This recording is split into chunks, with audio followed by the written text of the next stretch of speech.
Alhamdulillah, salatu wassalamu ala rasulillah, la hawla wa la quwwata illa billah, wa ba'd. Kita lanjutkan faedah kedua. Al-mu'minu hawahu taba'un lisyara'. Seorang mukmin itu keinginan yang hak adalah mengikuti syariat. Oleh karena itu, jika kita ada keinginan tidak mengikuti syariat, maka tidak sempurna iman kita.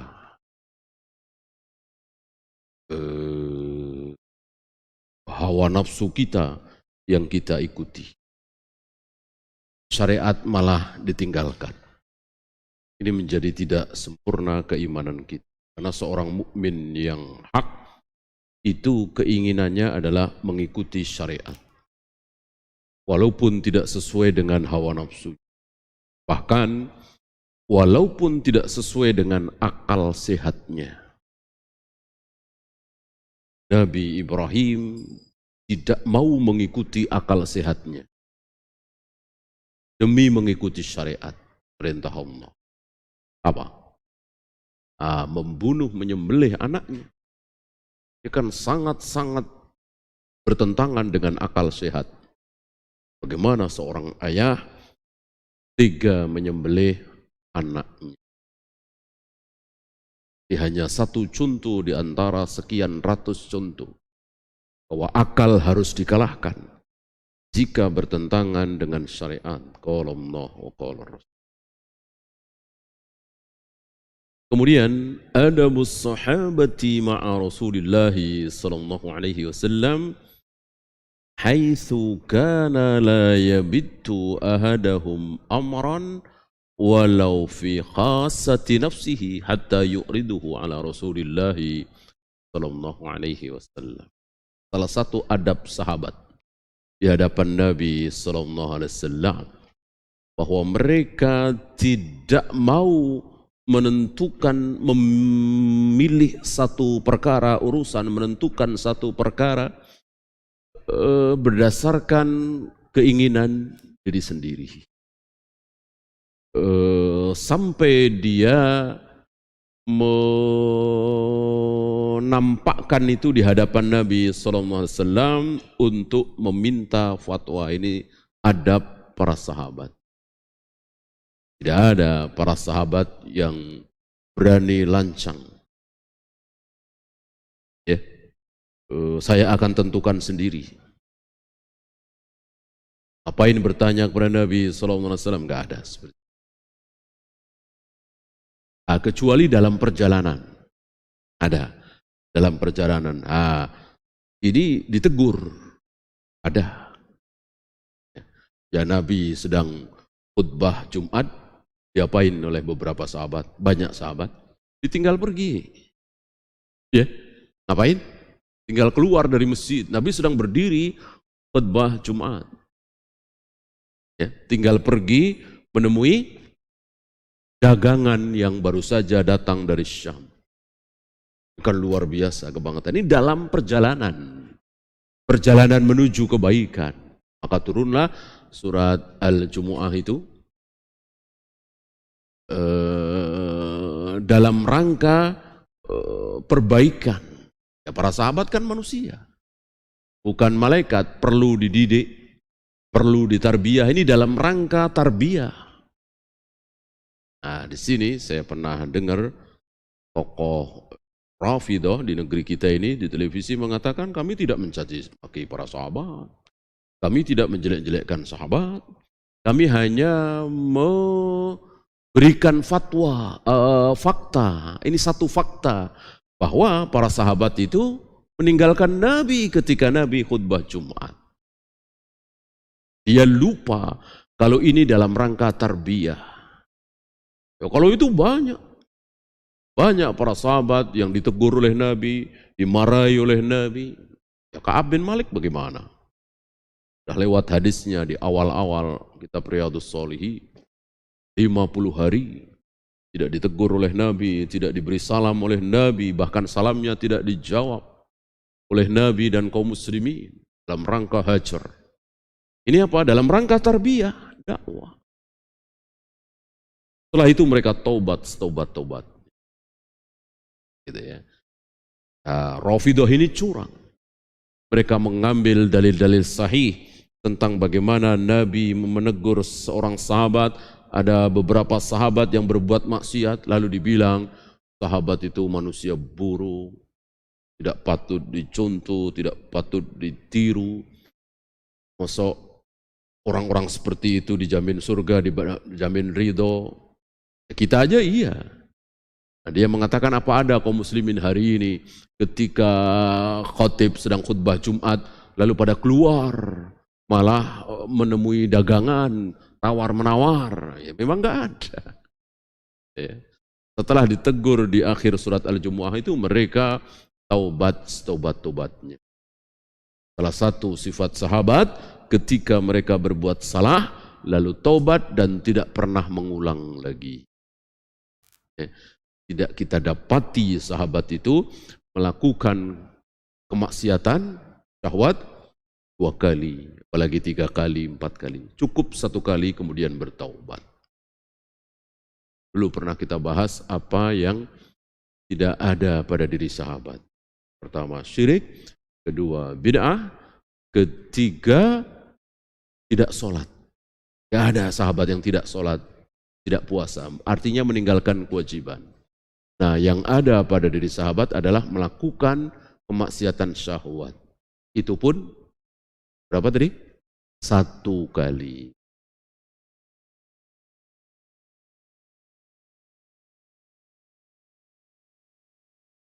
Hirsu Rasulullah sallallahu alaihi wasallam ala an tahuza ummatahu al-khaira. Rasulullah sallallahu alaihi wasallam sangat bersemangat untuk kebaikan umatnya.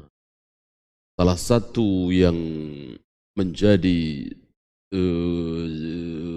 keinginan besar beliau adalah jangan sampai umat ini menjadi berat.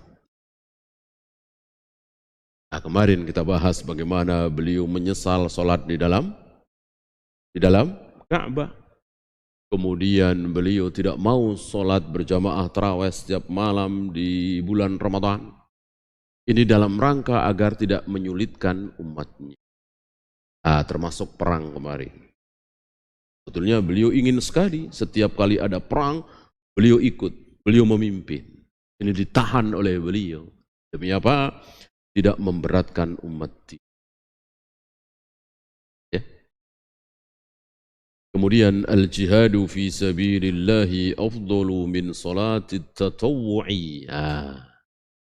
Dia menjelaskan dengan tegas di sini bahwa jihad fi sabilillah lebih utama daripada salat tatawwu, salat sunnah, bukan salat wajib. Bi darajat itu beberapa derajat.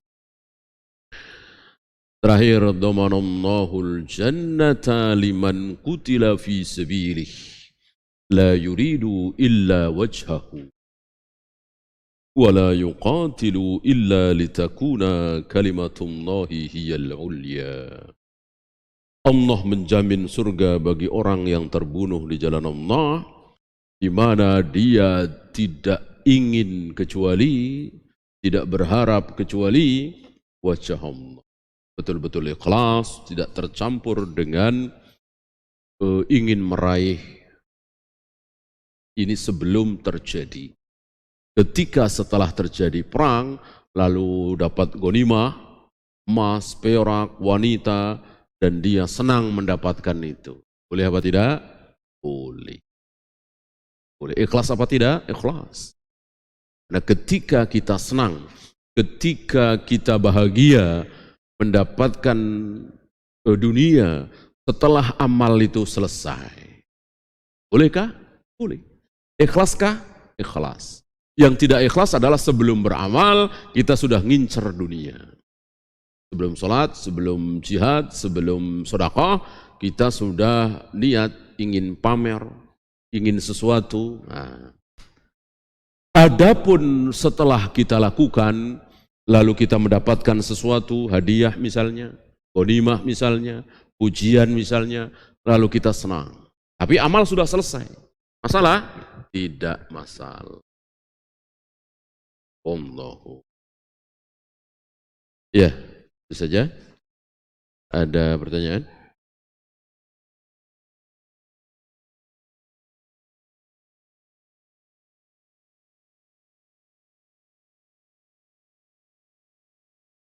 Siksa kubur dan nikmat kubur apakah berlangsung sampai hari kiamat?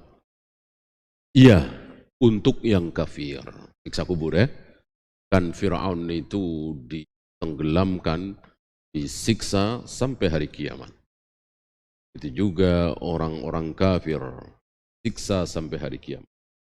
Adapun kaum muslimin yang bertauhid, tapi dia sering namimah, tapi dia sering kencing tidak cebok, maka dia disiksa di alam barzah itu, tapi tidak sampai hari kiamat. Mungkin sepekan, mungkin sebulan, hanya Allah yang. Ya. Adapun nikmat kubur, iya. Nikmat berupa tidur ya sampai hari kiamat. Nikmat apa di bawah qanadil, di bawah arsy, yaitu ruh-ruh yang mati syahid. Sampai kapan? Tentu sampai hari kiamat. Allah.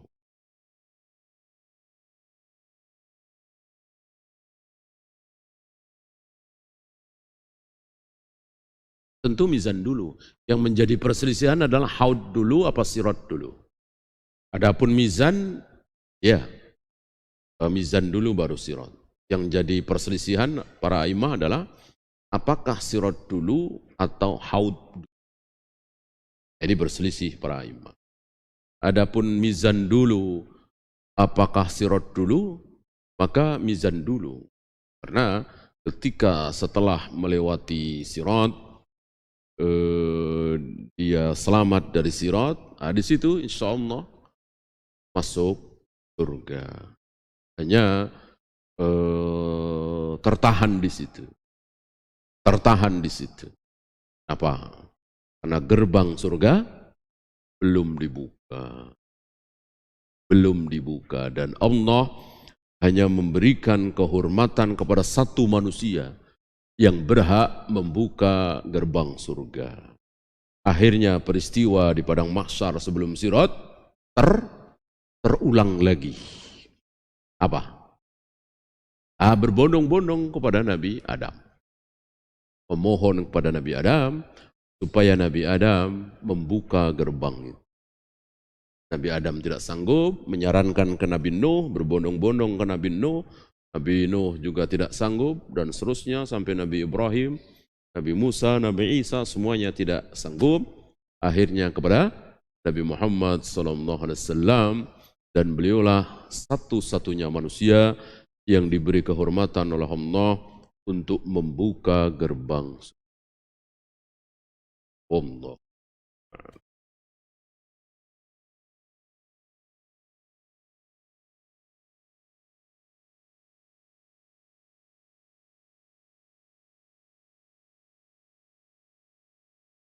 Yang mana?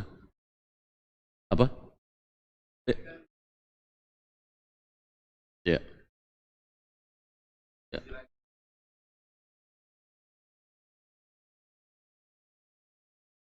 Iya, urusan dunia. Urusan dunia, menolong mereka, senyum kepada mereka, membeli dagangan mereka, enggak masalah. Tidak masalah. Bahkan kalau kita sedang meniti jalan dakwah, bagus sekali. Bagus sekali. Apakah ketika sesuatu dinyatakan buruk oleh Allah, otomatis kita berbuat jahat buruk kepada mereka? Kan tidak. Tidak. Untuk selanjutnya tetap butuh dalil. Terhadap makhluk yang lebih buruk dari binatang, kita disuruh apa? Tetap kita nunggu perintah Allah. Tidak boleh kita pakai rokyu. Ini kan lebih baik, lebih buruk dari binatang. Dah, kita bunuh-bunuhin, kita ludahin, kita dolimin. Ya, itu rokyu. Tetap kita menunggu perintah Allah. terhadap makhluk yang lebih buruk dari binatang itu, kita disuruh apa? Kita disuruh bersikap bagaimana? Kita nunggu perintah Allah. Allah lewat lisan nabinya menyuruh kita berbuat baik. Ya. Yang tidak boleh apa? Memberikan salam duluan. Itu. Menolong mereka ketika mereka berbuat kekufuran pada agama mereka. Adapun memberi mereka minum ketika mereka haus, berikan mereka makan ketika mereka lapar, enggak masalah. Ada kebaikan. Ya seperti pelacur yang memberikan minum pada seekor anjing. Ya, walaupun mereka lebih buruk dari anjing. Allahu a'lam. Ya enggak ada larangan. Enggak ada larangan. Kecuali ada kemaksiatan di situ, ada kekufuran di situ. Jangan. Walaupun nggak datang juga nggak apa-apa, karena wajib mendatangi undangan itu undangan siapa? Sesama muslim. Adapun non muslim, bukan saudara kita, undang kita, boleh datang, boleh tidak. Boleh datang dengan syarat tidak ada kemaksiatan di situ. Kalau di situ ada khamr, ada apa misalnya babi guling misalnya, ada dansa-dansa, tidak boleh kita datang. Apalagi yang lebih besar dari situ, kekufuran. Ya. Apalah penyembahan patung atau apa.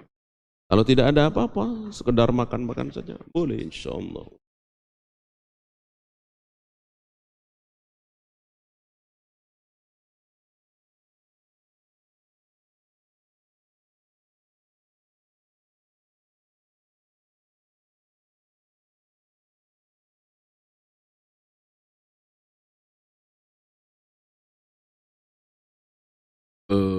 Ini kalau apa wilayah apa ya, wilayah fatwa ini ya, wilayah fatwa.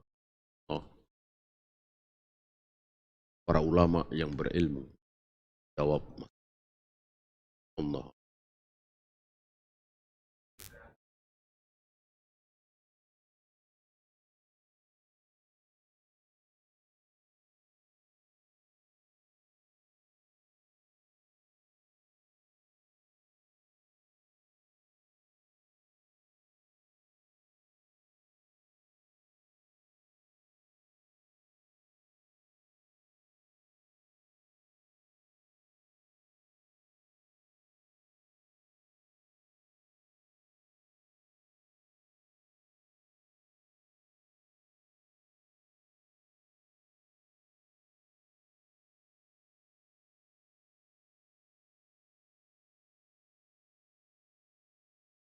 Harus dirubah, harus dirubah.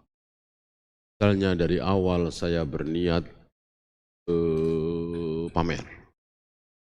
Nah, saya telah wakafkan tanah 1 hektar ini, pamer.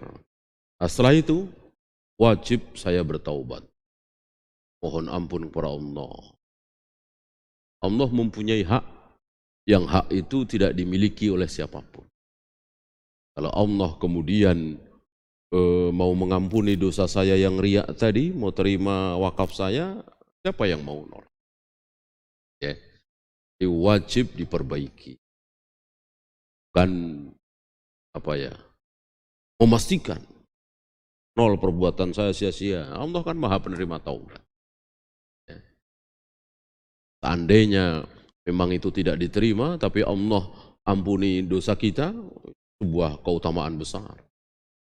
Taruhlah wakaf itu nol, Allah nggak terima. Tapi Allah ampuni dosa-dosa kita, karena taubat kita. Ini keutamaan besar. Allah. Ya, itu saja kita akhiri.